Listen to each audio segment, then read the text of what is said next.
तो देखिए स्टूडेंट्स, अपन ने एक गठकीय तंत्र एक गठकीय तंत्रों के लिए प्रावस्था नियम को अपन ने खत्म कर लिया है। ठीक है, गिब्स का प्रावस्था नियम क्या था? F = C - का P + का 2। ये जो प्रावस्था नियम है ये किसके लिए दिया गया था? एक गठकीय तंत्र के लिए अपने पास दिया गया था। फिर अपन ने एक गठकीय तंत्र में मतलब कंपोनेंट C की वैल्यू कितनी हो? 1 हो। तो ऐसा करके अपन ने वहाँ पे डिग्री ऑफ फ्रीडम पढ़ ली थी, स्वतंत्रता इक्वलिटी पढ़ ली थी और 3 प्रकार के अपने तंत्र पढ़ लिए थे। पहला कौन सा था? जल तंत्र। दूसरा कौन सा था? CO2 तंत्र। और तीसरा कौन सा था? गंधक तंत्र या सल्फर तंत्र उसको कहते हैं। बाकी जो 2 थे, जल और CO2, एज इट इज़ थे, बस 2 टेम्परेचर था उनका ही थोड़ा सा डिफरेंस था, बाकी एज इट इज़ थे। जो गंधक तंत्र था आपका वो थोड़ा सा डिफरेंट था। उसमें हमने कहा था कि सल्फर की 4 प्रावस्थाएँ होती है और अगर प्रावस्थाएँ 4 होगी तो वहाँ पे क्या होगा कि स्वतंत्रता की एक गठकीय तंत्र के लिए तो 4 प्रावस्थाओं के लिए स्वतंत्रता कोटि का मान कितना आ जाएगा? -1 आ जाएगा। तो जो कोई संभव नहीं है। तो फिर अपने क्या कहा था कि 95.6 डिग्री सेंटीग्रेड ताप पर जो आपका रोम्बिक सल्फर है वो और मोनोक्लिनिक सल्फर है, उन दोनों में क्या पाया जाता है? साम्य पाया जाता है। और जो आपका मोनोक्लिनिक सल्फर है वो फिर आगे जब आप टेम्परेचर को इंक्रीज़ कर देते हो, ठीक है, 120 डिग्री सेंटीग्रेड कर देते हो, तो वहाँ पे मोनोक्लिनिक सल्फर और लिक्विड सल्फर इन दोनों में क्या आ जाता है? साम्य आ जाता है। लेकिन जब आप टेम्परेचर को इंक्रीज़ करके 444 डिग्री सेंटीग्रेड कर देते हो, जब आप टेम्परेचर को इंक्रीज़ करके 444 डिग्री सेंटीग्रेड कर देते हो, तो जो आपका लिक्विड सल्फर है वो किस में कन्वर्ट हो जाता है? वेपर सल्फर में, वाष्प सल्फर में कन्वर्ट हो जाता है और वाष्प वहाँ से उड़ जाती है। तो पीछे अपने पास 3 ही प्रावस्थाएँ बचती है। तो उन तीनों प्रावस्थाओं का अपन अध्ययन करते हैं। अब इतना करने के बाद में अपने उसमें वक्र पढ़ लिए थे, उसमें अपन ने क्षेत्र पढ़ लिए थे, उसमें मित स्थायी बिंदु पढ़ लिए थे, त्रिक बिंदु अपने पास 4 आए थे। त्रिक बिंदु मैंने फॉर्मूला आपको बताया था, त्रिक बिंदुओं की संख्या बराबर 1/6 गुणा P, फिर ब्रैकेट P - 1 गुणा P - 2 ब्रैकेट बंद। ये अपन ने फॉर्मूला पढ़ लिया था। उस फॉर्मूले से अपने पास 4 त्रिक बिंदु आए थे, जिसमें एक मित स्थायी त्रिक बिंदु था जो दोनों एक अंदर एक ट्राइंगल सा बन रहा था, उस ट्राइंगल के बीच में बन रहा था। ठीक है, और अब लेफ्ट मतलब क्लॉकवाइज अगर घूमते हो घड़ी की दिशा में तो ठोस, द्रव और गैस इस टाइप से आपको लिखना होता है। ठोस, द्रव और गैस अपने को इस टाइप से लिखना होता है। ठीक है, तो इतना अपन ने खत्म कर लिया है। अब आगे चलते हैं अपन। एक गठकीय तंत्र खत्म कर लिया है, अब पढ़ते हैं द्विघटकीय तंत्र। द्विघटकीय तंत्र के लिए प्रावस्था नियम, ये बड़ा इंपॉर्टेंट है भाई, एग्जाम में पूछा जाएगा। तो डायरेक्ट मतलब कंपटीशन एग्जाम में बता रहा हूँ, वहाँ पे डायरेक्ट फॉर्मूला पूछा जाएगा कि द्विघटकीय तंत्र के लिए, या फिर ये कहेगा डायरेक्ट संघनित प्रावस्था के लिए या सामान्यित प्रावस्था के लिए प्रावस्था नियम बताओ क्या होगा। ठीक है, तो हम सोच रहे थे F = C - P + 2 होगा, लेकिन ऐसा नहीं होगा। F = C - P + 1 होगा। ऐसा क्यों होता है? सुनो भाई, जो द्विघटकीय तंत्र होते हैं ना, जो द्विघटकीय तंत्र होते हैं वहाँ पे अपन 3 चर लेके चलते हैं, वो ये ताप, दाब, लेकिन यहाँ पे कंपोजिशन लेके चलेंगे। क्या लेके चलेंगे? कंपोजिशन, संगठन लेके चलेंगे, ध्यान रखना। तीसरा कौन सा होगा अपना? संगठन। तीसरा चर कौन सा होगा? संगठन, कंपोजिशन होगा। ठीक, आप चाहो तो पीछे भी चेंज कर लेना, ताप, दाब और सांद्रता की जगह ताप, दाब और संगठन उसको कर लेना। ठीक है, तो ये कहा जाता है जो दाब वाला टर्म है आपके पास, जो दाब वाला टर्म है, चर है, उसको अपन काउंट नहीं करते, क्योंकि ये जो द्विघटकीय तंत्र होते हैं इनको खुले पात्र में रिएक्शन ली जाती है। इनकी रिएक्शन क्या होती है? खुले बर्तन में ली जाती है। ठीक है, तो खुले बर्तन में लोगे आप तो जो द्रव है उसकी वाष्प तो उड़ जाएगी, द्रव की वाष्प तो उड़ जाएगी। ठीक है, आप उसको संघनित करके वापस द्रव में नहीं बना सकते। अगर द्रव की वाष्प उड़ जाएगी तो फिर वाष्प दाब ही नहीं रहेगा, वाष्प दाब नहीं रहेगा तो दाब वाली टर्म वहाँ पे नहीं आएगी। ठीक है, ठीक है, तो फिर इस हिसाब से आप कैलकुलेट करते हो तो आपके पास 2 ही चरों की आवश्यकता होगी, ताप की और संगठन की। ताप की और संगठन की आवश्यकता होती है। ध्यान रखना, जो द्विघटकीय तंत्र होते हैं उनके लिए हम दाब वाले टर्म को यूज़ नहीं करते हैं। आया समझ में? Very good. तो अब अपन हेडिंग डालेंगे द्विघटकीय तंत्रों के लिए प्रावस्था नियम। हेडिंग डालो आप, द्विघटकीय तंत्रों के लिए प्रावस्था आरेख। इम्पोर्टेंट है भाई, ये मान लो सब कुछ इम्पोर्टेंट है।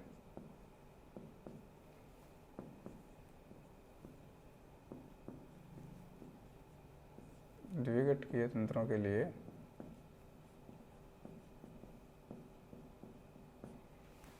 तंत्रों के लिए प्रावस्था आरेख।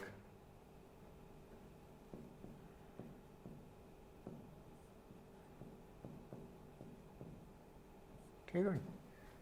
द्विघटीय तंत्रों के लिए प्रावस्था आरेख, phase diagram for by component system.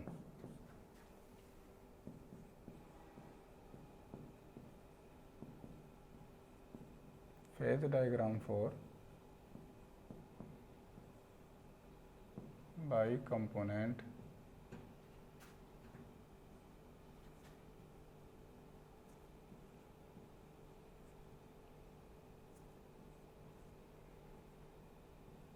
By component system.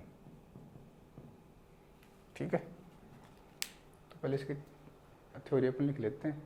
अपन ने क्या कहा था, जो बाई कंपोनेंट सिस्टम होते हैं उनको अपन ओपन वेसल में कंसिडर करते हैं, खुले पात्र में अपन कंसिडर करते हैं उनको। ठीक है, और वहाँ पे दाब वाला जो चर है वो क्या हो जाता है, गायब हो जाता है। हम दो ही चरों को फिर यहाँ पे आवश्यकता होगी आपको, ताप और संगठन की, ताप और संगठन की। ठीक है, तो लाइन लिख लो आप एक, चलो लिख लो। द्विघटीय तंत्रों के लिए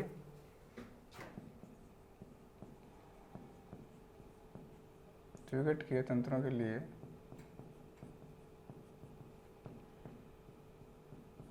सी बराबर क्या होगा, 2 होगा। ठीक है, द्विघटीय तंत्रों के लिए गिब्स के प्रावस्था नियम से, गिब्स का प्रावस्था नियम क्या कहता है, गिब्स के प्रावस्था नियम से क्या कहता है, गिब्स का प्रावस्था नियम F is equal to C minus का P+2। यही पढ़ा है अपन ने, यही पढ़ा है। ठीक है, आपको ये भी पता है कि कोई भी आपका सिस्टम होता है उसकी मिनिमम पदार्थ की मिनिमम प्रावस्था कितनी हो सकती है, 1 हो सकती है। मिनिमम प्रावस्था की वैल्यू कितनी हो सकती है, 1 हो सकती है। ठीक है, क्योंकि C इज इक्वल टू कितना होगा, 2 होगा। ठीक है, and P is equal to 1। आप लिख सकते हो पदार्थ की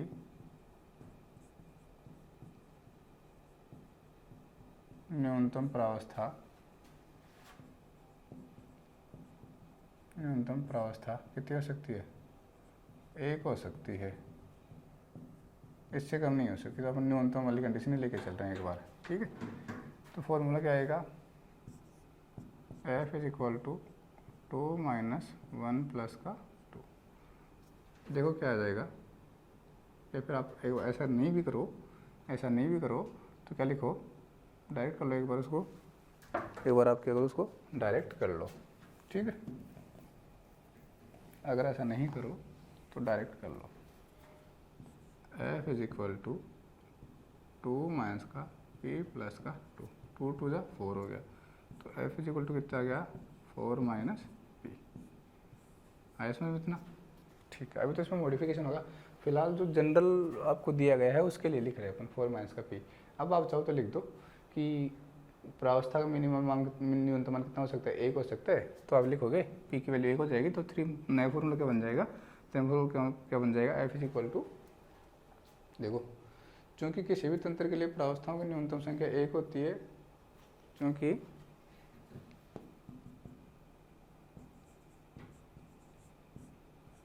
किसी भी तंत्र के लिए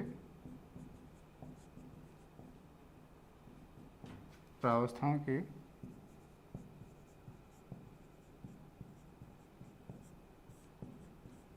न्यूनतम संख्या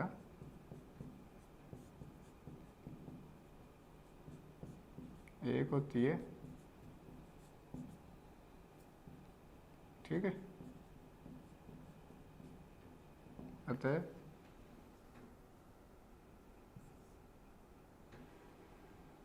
F is equal to 4 minus 1, F value आ गया 3। तंत्र कितना हो गया, त्रिचर हो गया, तंत्र कितना हो गया, त्रिचर। ठीक है,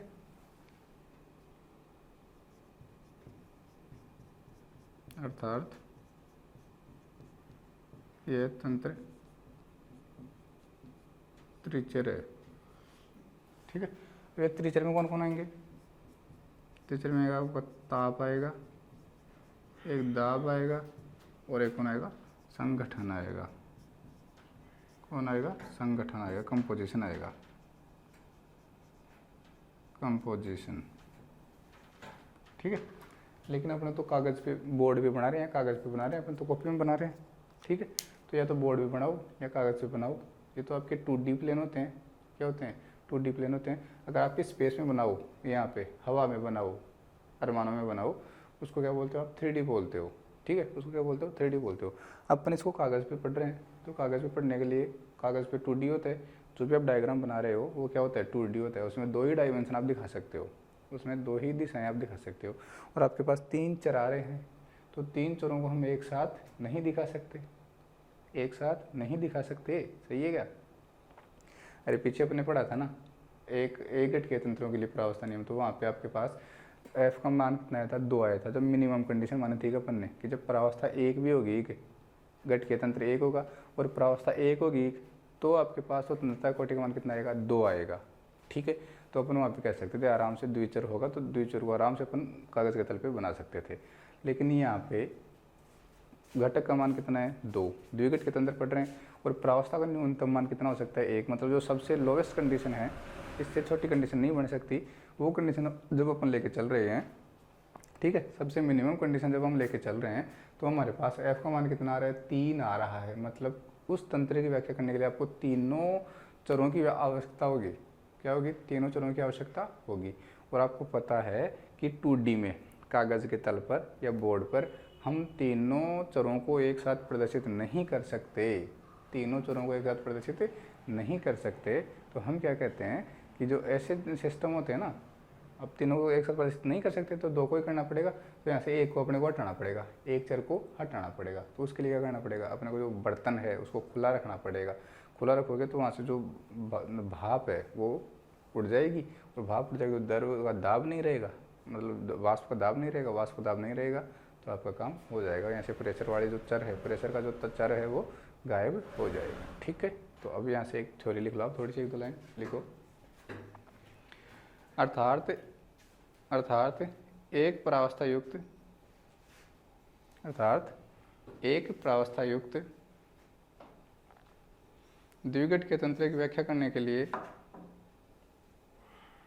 अर्थात देखो एक प्रावस्था युक्त न्यूनतम संख्या 1 होती है, मतलब p बराबर 1। अर्थात एक प्रावस्था युक्त द्विघट के तंत्र की व्याख्या करने के लिए, एक प्रावस्था युक्त द्विघट के तंत्र की व्याख्या करने के लिए बताओ कितने स्वतंत्र चरों की आवश्यकता होती है? कितने स्वतंत्र चरों की आवश्यकता होती है?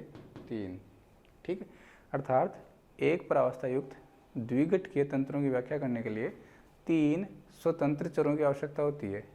3 स्वतंत्र चरों की आवश्यकता होती है।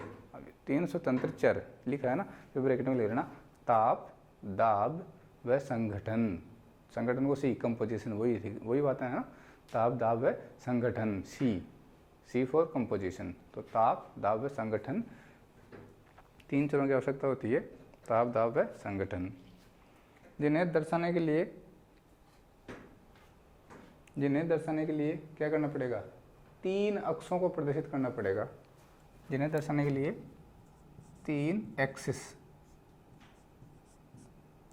3 अक्षों को प्रदर्शित करना पड़ेगा।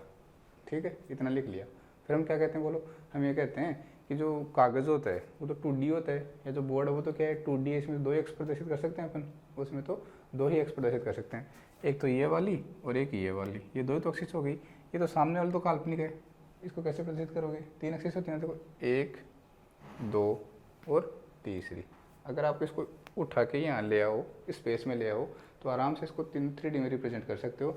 लेकिन बोर्ड पे या फिर कागज़ पे तो आपको 2D में रिप्रेजेंट करना पड़ेगा। ठीक है, तो आपने लिख लिया कि 3 अक्षों की आवश्यकता होती है। ठीक है, क्या लिखा? 3 अक्षों को प्रदर्शित करना होता है, परंतु 2D में कागज़ के तल पर यह संभव नहीं है। परंतु 2D में 2 डायमेंशनल द्विदिशीय, आप ये लिखोगे, परंतु 2D में कागज़ के तल पर यह संभव नहीं है। ठीक है भाई, कागज़ के तल पर यह संभव नहीं है। अतः इस प्रावस्था नियम को किसी एक स्वतंत्र चर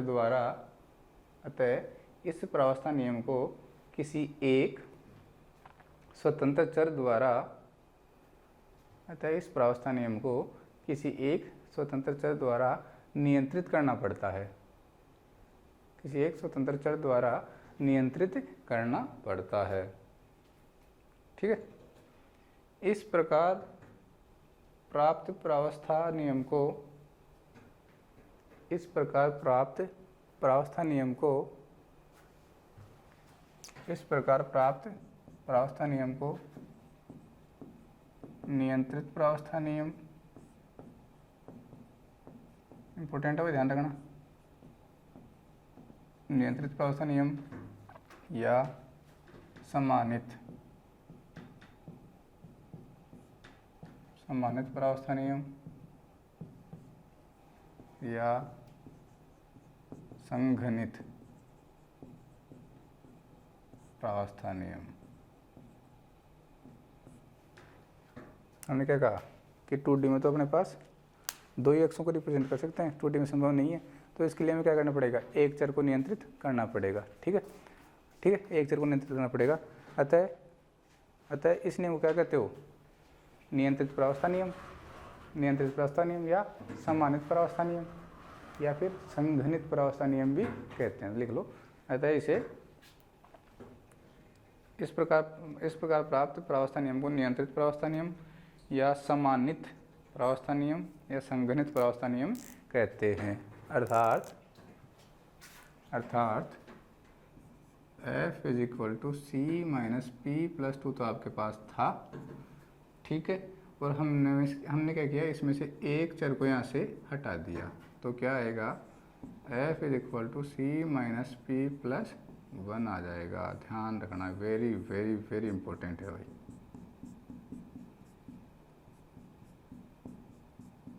ये प्रावस्था नियम किसके, कौन सा है, संघनित प्रावस्था नियम। कोई सब लिख लो, छोटी मात्रा बड़ी मात्रा कुछ भी लिख सकते हो, ठीक है। संघनित प्रावस्था नियम, जो आपको अच्छा लगे वो लिख लेना भाई। प्रावस्था नियम, इसी को क्या कहते हो आप, सम्मानित प्रावस्था नियम, सम्मानित प्रावस्था नियम।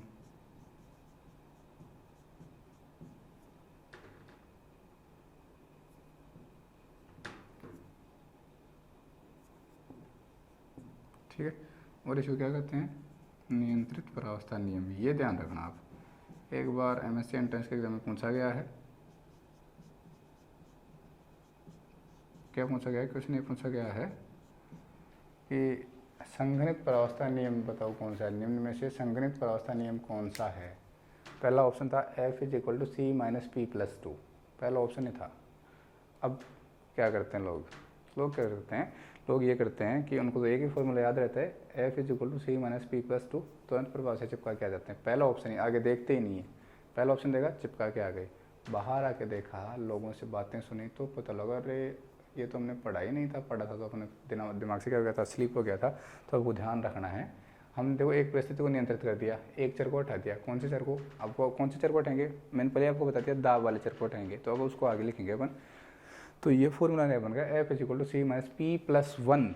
अगर p प्लस 1 आता है तो वो कौन सा होगा आपका, संघनित प्रावस्था नियम या सम्मानित प्रावस्था नियम या फिर नियंत्रित प्रावस्था नियम आपका होगा। और अगर f is equal to C minus P plus 2 होगा तो ये आपका गिब्स का नॉर्मल प्रावस्था नियम ये है। ठीक है, चलो तो ठीक, आगे लिखो। अब बताओ, इस संघनित प्रावस्था नियम से फॉलो करते हैं अपन, ठीक है।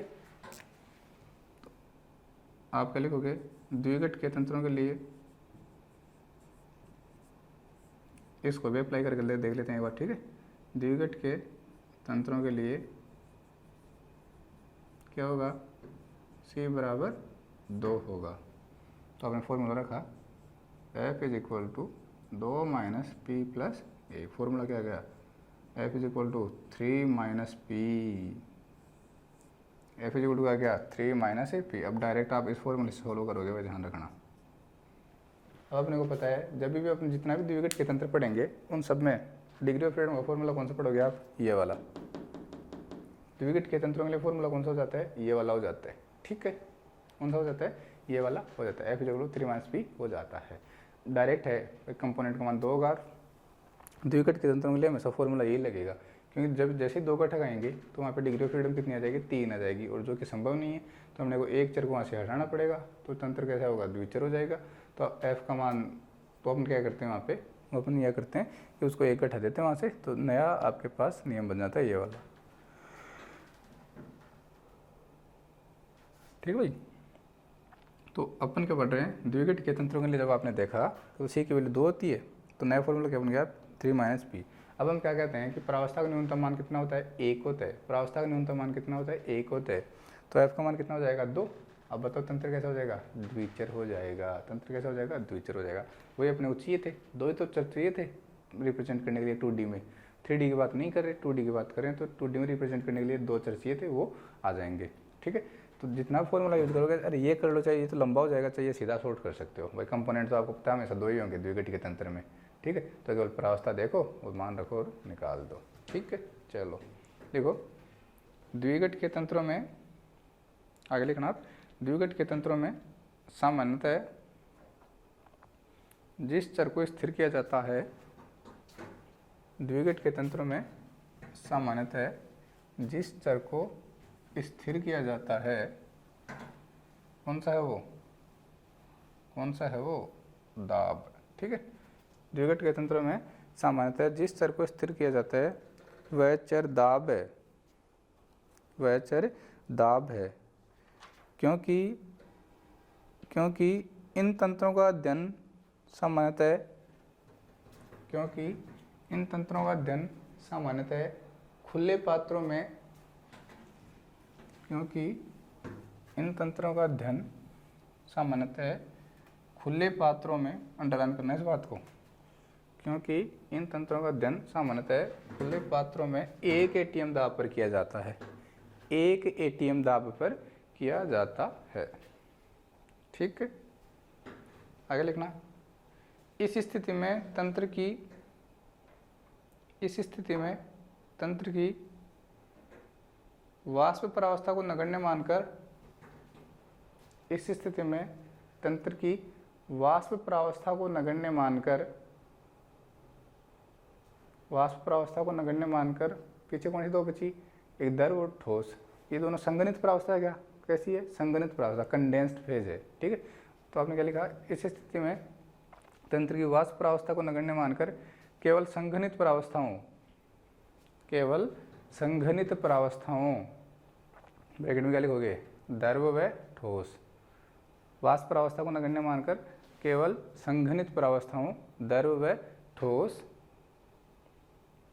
का अध्ययन किया जाता है, द्रव व ठोस का अध्ययन किया जाता है। तथा चलो अतः इस तंत्र को संघनित तंत्र कहा जाता है, अतः इस तंत्र को क्या कहा जाता है, संघनित तंत्र इसको कहा जाता है। आगे लिखोगे आप, तथा संघनित तंत्र पर लागू होने वाला प्रावस्था नियम, तथा संघनित तंत्र पर लागू होने वाला प्रावस्था नियम क्या कहलाता है, संघनित प्रावस्था नियम कहलाता है। संघनित तंत्र पर लागू होने वाला प्रावस्था नियम संघनित प्रावस्था नियम कहलाता है, जो कि निम्न है, जो कि निम्न है।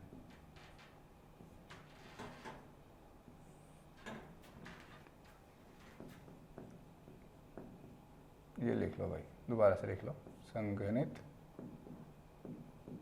प्रावस्था नियम। जितनी बार लिखोगे उतना ही फायदा होगा, जितनी बार लिखोगे उतनी बार आपको फ़ायदा होगा, आपको याद होते रहेंगे। ठीक है, आप जितनी बार कोशिश करोगे आपको याद होते रहेंगे। अब सबसे पहला तंत्र आप डालोगे, द्विघट के तंत्रों में सबसे पहला तंत्र कौन सा पढ़ेंगे अपन, सीसा रजत तंत्र, सीसा रजत तंत्र। समझते हो, देखो कितना शुद्ध हिंदी में लिखा है, कितना शुद्ध हिंदी में लिखा है। सीसा पीबी, लेड होता है क्या, पीबी, रजत चांदी, एजी सिस्टम, पीबी एजी सिस्टम, ध्यान रखना भाई, क्या बोलते हैं इसको, ये तो सीसा रजत तंत्र बोल सकता है या फिर पीबी एजी सिस्टम इसको बोल सकता है, पीबी एजी तंत्र भी बोल सकता है। ठीक है, कोई बात नहीं। इसका जो फोटो बनता है, डायरेक्ट पहले फोटो देखो आप, आपको फोटो याद करना है, फिर फोटो को ही अपन एक्सप्लेन करते हैं। ठीक है, ओके, वेरी गुड।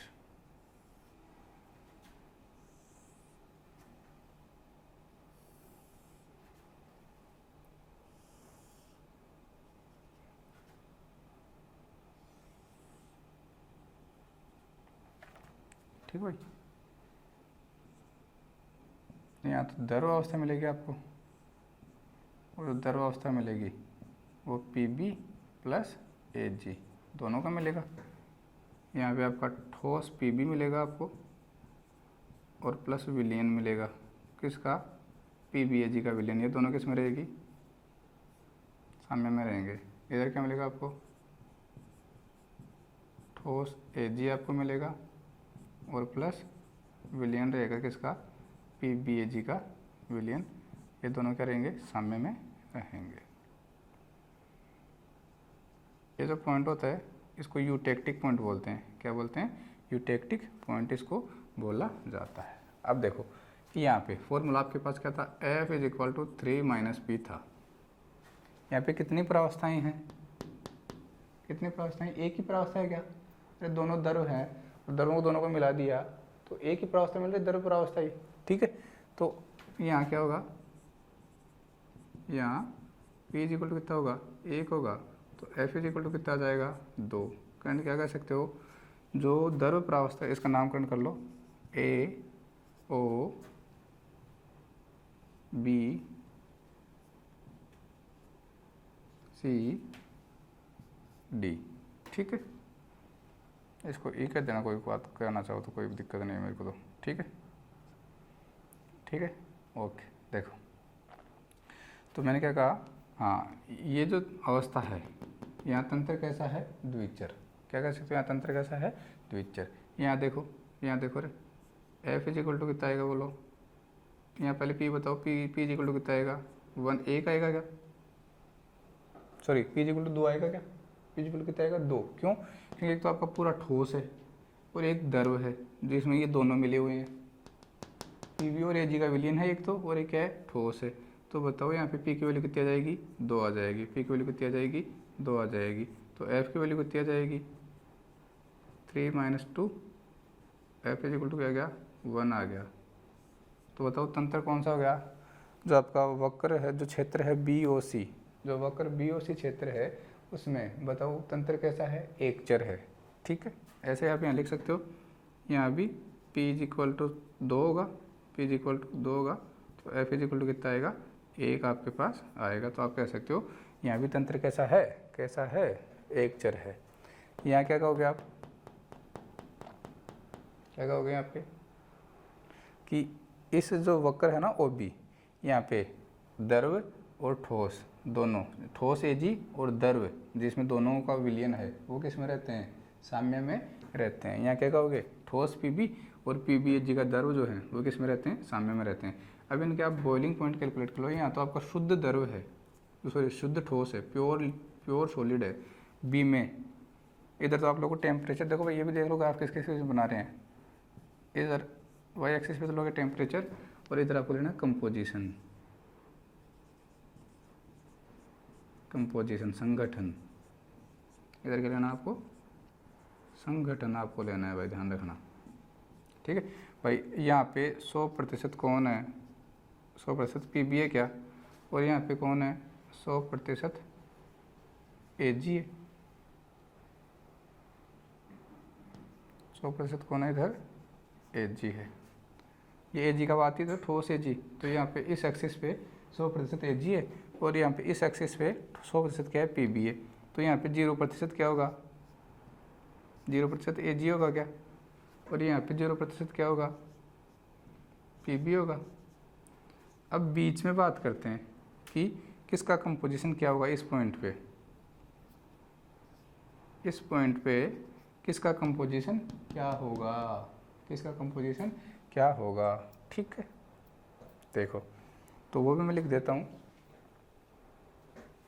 यहाँ पे 2.6% Ag होगा और 94.4%, सॉरी 96.4% क्या होगा, Pb होगा। देखो ज़्यादातर इधर जा रहे हो ना तो मैक्सिमम तो Pb है, थोड़ा बहुत क्या मिला दिया आपने इसमें, Ag मिला दिया, ठीक है। 97.4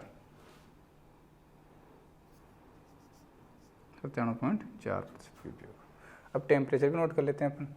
इसका जो क्वथनांक होता है वो 327 डिग्री सेंटीग्रेड होता है। कितना होता है, 327 डिग्री सेंटीग्रेड, और ये जो बिंदु डी है इसका ताप कितना होता है 303 डिग्री सेंटीग्रेड, मतलब ये ओ वाले का भी ताप आप कह सकते हो। और ये होता है आपका 961 डिग्री सेंटीग्रेड, 961 डिग्री सेंटीग्रेड, ठीक है। और देखो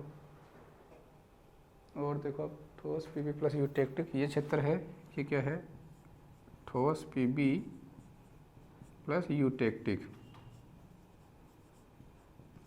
यूटेक्टिक मतलब है आसानी से पिघलने वाला, यूटेक्टिक का मतलब क्या होता है आसानी से पिघलने वाला। ये एरिया किसका है ठोस एजी प्लस यूटेक्टिक, ठीक भाई, ओके। चलो तो फिर अगर ठीक है तो देखो बना लिया सबने ये सेम टू सेम। इसके बाद अपने एक और पढ़ने वाले हैं बिस्मिथ कैडमियम तंत्र, BICD तंत्र, बिस्मिथ कैडमियम तंत्र हम और पढ़ने वाले हैं।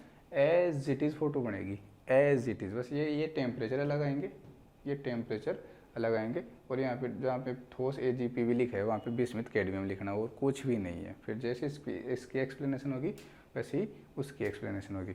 अब मुझे बताओ इस वक्र में ये जो आरेख है इसमें कितने वक्र आपके पास आ रहे हैं, कितने वक्र आ रहे हैं।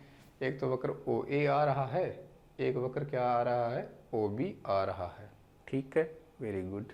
क्षेत्र देखो, क्षेत्र आ रहा है AOD, दूसरा आ रहा है BOC, तीसरा आ रहा है AOB के ऊपर का क्षेत्र, AOB के ऊपर का क्षेत्र, अगला आ रहा है चौथा OD के नीचे का क्षेत्र, और पांचवा आ रहा है OC के नीचे का क्षेत्र।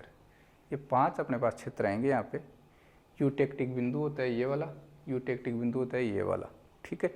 यहाँ पे टाई, यहाँ पे जो 2 सिस्टम है वो क्या हो जाते हैं टाई हो जाते हैं, आके मिल जाते हैं, तो उसको क्या बोलते हैं टाई लाइन बोलते हैं, ठीक है। एक एक को पढ़ेंगे अपन। तो सबसे पहले लिखो आप वक्र, सबसे पहले क्या लिखो वक्र, ठीक है, सबसे पहले क्या लिखो वक्र। और पहले कौन सा वक्र है, सबसे पहला वक्र है आपके पास, वक्र है OA, OA वक्र। बोलो क्या हो रहा है इस वक्र पे, इस वक्र पे ठोस पीबी और जो विलियन है ठोस पीबी व PBAG का विलियन, ठोस पीबी व PBAG का विलियन किस में है साम्य अवस्था में है, किस में है साम्य अवस्था में है, ठीक है। तो देखो यहाँ पे फेज कितनी हो जाएगी 2 हो जाएगी, एक तो ठोस पीबी की हो जाएगी और एक विलियन की हो जाएगी, तो 2 फेज हो जाएगी। तो F की वैल्यू कितनी आएगी 1, तो तंत्र कैसा हो जाएगा यहाँ पे 1 चर हो जाएगा। तो मैं बोल रहा हूँ आप लिखते जाना, ठीक है। ये पीबी का गलन वक्र है भाई, देखो रे ठोस किस में बदल रहा है दर में बदल रहा है, तो क्या कहोगे इसको गलन वक्र, किसका पीबी का गलन वक्र, पीबी का गलन वक्र। और ये क्या कहोगे AG का गलन वक्र, ठीक है। 1 मिनट आप होल्ड करना।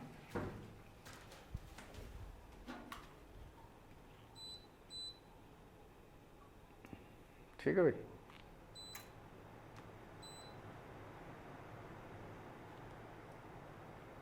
एक मिनट बस।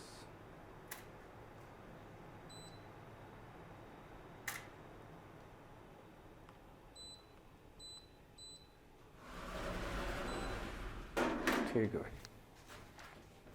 तो आपने क्या लिखा कि जो OA वक्र है, जो OA वक्र है वो क्या है पीबी का क्या है गलन वक्र है, पीबी का क्या है गलन वक्र है। और यहाँ पे कौन कौन साम्य अवस्था में है, यहाँ पे आपका ठोस पीबी और PBAG का जो द्रव है वो किस में है साम्य अवस्था में। तो यहाँ पे फेज की वैल्यू कितनी आ जाएगी 2 आ जाएगी, प्रावस्था कितनी आ जाएगी 2 आ जाएगी। तो स्वतंत्रता कोटि का मान कितना आएगा 1। तो आप कह सकते हो कि इस वक्र पर जो तंत्र है आपका वो कैसा होता है एक चर होता है, ठीक है। तो आगे लिखोगे आप, लिखना आपने लिखा यह पीबी का गलन वक्र है, 100% शुद्ध पीबी, 100% शुद्ध पीबी 327 डिग्री सेंटीग्रेड, 100% शुद्ध पीबी 327 डिग्री सेंटीग्रेड पे पिघलती है क्या? ये इसका क्या है? ये क्या है? उसका मेल्टिंग पॉइंट है, यहाँ पे मेल्ट होती है, ठीक है। और यहाँ आते आते किस में कन्वर्ट हो जाती है? वो द्रव में कन्वर्ट हो जाती है 303 डिग्री सेंटीग्रेड पे। वैसे तो ठोस, यहाँ पे ठोस प्रावस्था और द्रव प्रावस्था सामने में बने रहती है इस यूटेक्टिक बिंदु पे, ठीक है ना। तो अब लिखना 100% शुद्ध पीबी 327 डिग्री सेंटीग्रेड ताप पर पिघलती है, परंतु इसमें Ag की अशुद्धि मिलाने पर क्या होगा? इसका जो गलनांक है वो डिक्रीज हो जाएगा। इसका गलनांक क्या हो जाएगा? डिक्रीज हो जाएगा। तो आपने क्या लिखा? 100% शुद्ध पीबी 327 डिग्री सेंटीग्रेड ताप पर पिघलती है, परंतु इसमें Ag की अशुद्धि जैसे आप मिला दोगे, ठीक है, परंतु इसमें Ag की अशुद्धि मिलाने पर इसका गलनांक क्या हो जाता है? घट जाता है। परंतु इसमें Ag की अशुद्धि मिलाने पर पीबी के गलनांक में क्या आती है? कमी आती है। पीबी के गलनांक में कमी आती है। सिमिलर कहानी इधर लिखनी है, सेम टू सेम कहानी इधर लिखनी है, ठीक है। आगे लिखना, जब मिश्रण में Ag की प्रतिशतता बढ़ाकर, ये ठोस था, 100% पीबी था, जब मिश्रण में Ag की प्रतिशतता बढ़ाकर कितनी कर दी जाती है? 2.6 कर दी जाती है, 2.6% कर दी जाती है। जब मिश्रण में Ag की प्रतिशतता बढ़ाकर 2.6% कर दी जाती है, तो बताओ गलनांक कितना हो जाता है? 303 डिग्री सेंटीग्रेड हो जाता है। जब मिश्रण में Ag की प्रतिशतता बढ़ाकर 303 डिग्री सेंटीग्रेड कर दी जाती है, तो मिश्रण के गलनांक का न्यूनतम मान, जब मिश्रण में लिखा आपने, जब मिश्रण में Ag की प्रतिशतता बढ़ाकर 2.6% कर दी जाती है, तो पीबी के गलनांक का न्यूनतम मान, इस बिंदु पे देखो कितना मिलेगा? 303 डिग्री सेंटीग्रेड। देखो यहाँ पे कंपोजिशन कितना कर दिया अपन ने? 2.6% Ag मिला दिया, शुद्धि मिला दी, तो इसका गलनांक घटकर कितना हो गया? 303 डिग्री सेंटीग्रेड पे आ गया, ठीक है। गलनांक का न्यूनतम मान 303 डिग्री सेंटीग्रेड प्राप्त होता है, ठीक है। इस वक्र पर ठोस पीबी, देखो क्या हो रहा है, इस वक्र पर ठोस पीबी और PbAg का विलयन, ठोस पीबी व PbAg का विलयन साम्य में होते हैं। लिख लो, इस वक्र पर ठोस पीबी व PbAg का विलयन साम्य में होते हैं, क्योंकि यहाँ क्या होता है? ठोस पीबी व PbAg विलयन किसमें होते हैं? साम्य में होते हैं, अतः यहाँ दो प्रावस्थाएं होती है, एक तो द्रव वाली और एक ठोस वाली, दो प्रावस्थाएं होती है, अर्थात P = 2 होगा। तो क्या आएगा? F = 3 - P, क्योंकि P = 2 तो F = आ गया 1, कह सकते हो। यहाँ तंत्र कैसा है? एक चर है। यहाँ तंत्र कैसा है? एक चर है। दूसरा आप बात करते हो इसकी OB वक्र की। दूसरा कौन सा है? OB वक्र। क्या कहोगे? बोलो क्या कहोगे? कि ये जो वक्र है ये Ag का क्या है? Ag का गलन वक्र है। फिर आप क्या कहोगे? जो शुद्ध Ag है उसका गलनांक कितना है? 961 डिग्री सेंटीग्रेड है। कितना है? 961 डिग्री सेंटीग्रेड है। जैसे ही हम इसमें Pb की शुद्धि मिलाते जाते हैं तो क्या होगा? इसका गलनांक घट जाता है। और जब Pb की शुद्धि की प्रतिशत मात्रा आप 97.4% मिला देते हो, Pb की शुद्धि मिला देते हो, 97.4% आप Pb की शुद्धि मिला देते हो, तब जाके इसका गलनांक का न्यूनतम मान कितना होगा? 303 डिग्री सेंटीग्रेड होगा। मतलब आप लगभग, आपने तो शुद्धि मिला दी, उसमें 97% शुद्धि मिलाओगे, तब जाके उसका जो गलनांक है वो कितना होगा? 303 डिग्री सेंटीग्रेड होगा। आप कह सकते हो कि इस प्रावस्था पर भी क्या क्या हो रहा है? यहाँ ठोस Ag व PbAg विलयन, ठोस Ag और PbHg विलयन क्या होते हैं, साम्य में रहते हैं। अतः यहाँ P बराबर कितना होगा, 2 होगा। अतः F इक्वल कितना आ जाएगा, 1। अर्थात यहाँ भी तंत्र कैसा होगा, एक चर होगा। तंत्र कैसा होगा, एक चर होगा। अपने पास 3 चर आ रहे थे, ताप, दाब और संगठन। हमने कहा कि हम 3 की सहायता से तो द्विघट के तंत्रों को नहीं पढ़ सकते। अगर द्विघट के तंत्रों को 3 की सहायता से नहीं पढ़ पाएंगे तो हमें क्या करना पड़ेगा, एक चर को वहाँ से हटाना पड़ेगा। एक चर को वहाँ से हटाना पड़ेगा। तो हमने कह दिया कि जो द्विघट के तंत्र होते हैं इनको खुले पात्र में पढ़ा जाता है 1 atm दाब पर। तो जो वाष्प है वहाँ से उड़ जाती है, वाष्प उड़ जाएगी तो दाब नहीं रहेगा, तो हम दाब वाले टर्म को वहाँ से हटा देते हैं। ठीक है, तो अब देखो अपने पास ताप और संगठन 2 ही चीज़ें बची। तो अपने ये जो आरेख बनाए जा रहे हैं किस में बना रहे हैं, ताप और संगठन के बीच में बनाए जा रहे हैं। तो नंबर 2 आप लिखोगे OB वक्र, नंबर 2 लिखोगे OB वक्र, इसके बारे में लिखो आप। ठीक है, आप पहले लिख लो, यह एजी का गलन वक्र है। यह क्या है, एजी का गलन वक्र है। ठीक है, ओके, आगे लिखो 100% शुद्ध एजी, 100% शुद्ध एजी 961 डिग्री सेंटीग्रेड ताप पर पिघलती है। 100% शुद्ध एजी 961 डिग्री सेंटीग्रेड ताप पर पिघलती है तथा इसमें पीबी के शुद्धियाँ मिलाने पर इसके गलनांक में कमी आती है। पीबी के शुद्धियाँ मिलाने पर इसके गलनांक में क्या होता है, कमी आती है। ठीक है भाई, इसके गलनांक में कमी आती है। जब मिश्रण में पीबी की प्रतिशतता बढ़ाकर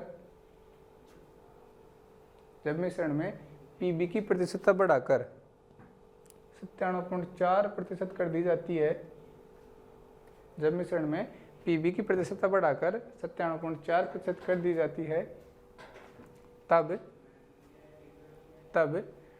मिश्रण के गलनांक का न्यूनतम मान कितना होता है, 303 डिग्री सेंटीग्रेड प्राप्त होता है। 303 डिग्री सेंटीग्रेड प्राप्त होता है। ठीक है, ओके, आगे लिख लो। इस वक्र पर ठोस एजी व पीबीएजी विलयन साम्य में होते हैं। इस वक्र पर ठोस एजी व पीबीएजी विलयन साम्य में होते हैं। अर्थात यहाँ 2 प्रावस्थाएं होती है। अतः आप ये नियम लगा दो, F = 3 - P, चूँकि P = 2 इसलिए F = 1। अर्थात यहाँ तंत्र एक चर होगा। कैसा होगा, एक चर होगा। अगला आप लिखोगे यूटेक्टिक बिंदु, यूटेक्टिक पॉइंट, इसको आप O कह रहे हो।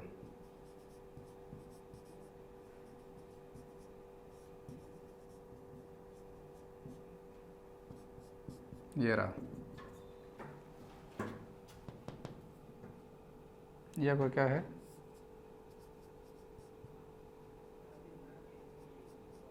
ये आपका यूटेक्टिक पॉइंट है भाई, ध्यान रखना। क्या है, यूटेक्टिक पॉइंट है। तो इस पे एजी और पीबी दोनों आके मिल रहे हैं। ठीक है, और दोनों की प्रावस्था का स्वतंत्र क्या होता है, स्वतंत्र अस्तित्व होता है 303 डिग्री सेंटीग्रेड पे लिखना। जब 2.6% एजी व 97.4% पीबी, जब 2.6% एजी व 97.4% पीबी के विलयन के ताप को कम किया जाता है तो यहाँ पे दोनों का विलयन मिल गया। अगर इसके ताप को कम करोगे तो इसके ताप से कम ताप पर इन दोनों के क्रिस्टल बनना स्टार्ट हो जाएंगे। क्या, इन दोनों के शुद्ध क्रिस्टल बनना स्टार्ट हो जाएंगे। ध्यान रखना कि ताप को कम किया जाता है तो 303 डिग्री सेंटीग्रेड ताप से कम ताप पर, तो 303 डिग्री सेंटीग्रेड से कम ताप पर शुद्ध पीबी व शुद्ध एजी, शुद्ध पीबी व शुद्ध एजी के क्रिस्टल, शुद्ध पीबी व शुद्ध एजी के क्रिस्टल एक साथ विलयन से पृथक होना प्रारंभ कर देते हैं, एक साथ विलयन से पृथक होना प्रारंभ कर देते हैं। एक बार इतना आप स्टॉप करो, फिर मैं दोबारा से लिखवाता हूँ आपको। हमने क्या देखा, हमने ये देखा कि जब एजी का तो प्रतिशत कितना हो 2.6 और पीबी का प्रतिशत कितना हो 97.4% हो, तो उस विलयन का ताप, ठीक, अगर आप 303 डिग्री सेंटीग्रेड से कम कर देते हो, इसका ताप कितना है 303 डिग्री सेंटीग्रेड है, अगर आप इसका ताप 303 डिग्री सेंटीग्रेड से कम कर देते हो तो इस कम ताप पर इन दोनों के अलग अलग, शुद्ध पीबी के और शुद्ध एजी के अलग अलग क्रिस्टल पृथक होना प्रारंभ कर देते हैं। ठीक है भाई, यही आपने लिखा है। फिर आगे लिखो, इस मिश्रण को यूटेक्टिक मिश्रण, इस मिश्रण को यूटेक्टिक मिश्रण तथा इस बिंदु के ताप को यूटेक्टिक ताप व इस बिंदु को यूटेक्टिक बिंदु कहते हैं। इस मिश्रण को यूटेक्टिक मिश्रण, इस मिश्रण को यूटेक्टिक मिश्रण तथा इस बिंदु के ताप को यूटेक्टिक ताप, इस बिंदु के ताप को यूटेक्टिक ताप तथा इस बिंदु को क्या कहते हैं, यूटेक्टिक बिंदु कहते हैं, जिसे वक्र में बिंदु O द्वारा प्रदर्शित करते हैं, जिसे वक्र में बिंदु O द्वारा प्रदर्शित करते हैं। ये रहा यूटेक्टिक पॉइंट, समझ में आ गया? Very good. अब आप आगे परिभाषा लिख लो एरो लगा के।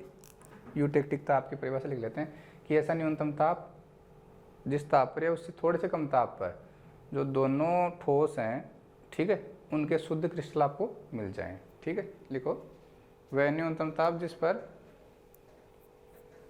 वह न्यूनतम ताप जिस पर गलित द्रव अस्तित्व में रह सकता है, वह न्यूनतम ताप जिस पर गलित द्रव अस्तित्व में रह सकता है यूटेक्टिक ताप कहलाता है,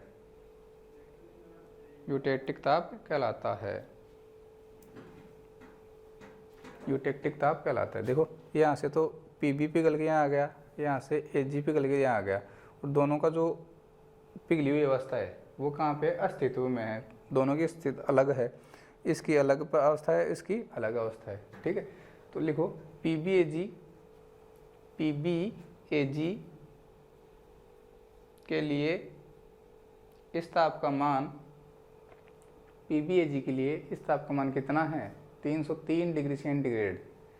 पीबी एजी के लिए इस तंत्र का मान इस ताप का मान 303 डिग्री सेंटीग्रेड है। और जब कब है ये 303 डिग्री सेंटीग्रेड है कि जब संगठन क्या हो, जब संगठन 2.6% एजी हो और 97.4% क्या हो, पीबी हो। लिख लो, जब मिश्रण का संगठन, जब मिश्रण का संगठन, जब मिश्रण का संगठन 2.6% एजी, 2.6% एजी व 97.4% क्या हो, पीबी हो, 97.4% क्या हो, पीबी हो। इस बिंदु पर तीन प्रावस्थाएं,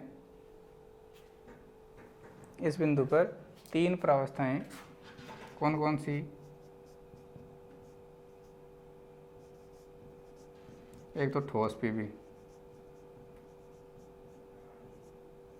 ठीक है, कौन कौन सी, ठोस पीबी, दूसरी ठोस एजी, तीसरी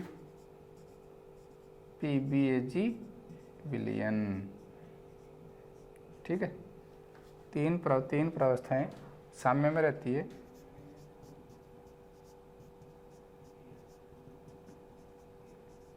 ठीक है भाई, साम्य में रहती है। अतः यहाँ P बराबर क्या होगा, 3 होगा। अतः F बराबर क्या होता है, 3 माइनस P। चूँकि P बराबर 3, इसलिए F बराबर 3 माइनस 3, F बराबर कितना आ गया, 0 आ गया। तो आप कह सकते हो यूटेक्टिक बिंदु पर तंत्र क्या होता है, अचर होता है। आप क्या कह सकते हो, यूटेक्टिक बिंदु पर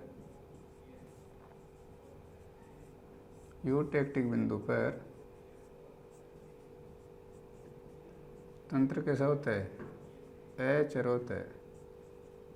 तंत्र कैसा होता है, अचर होता है। आ गया समझ में, वेरी गुड।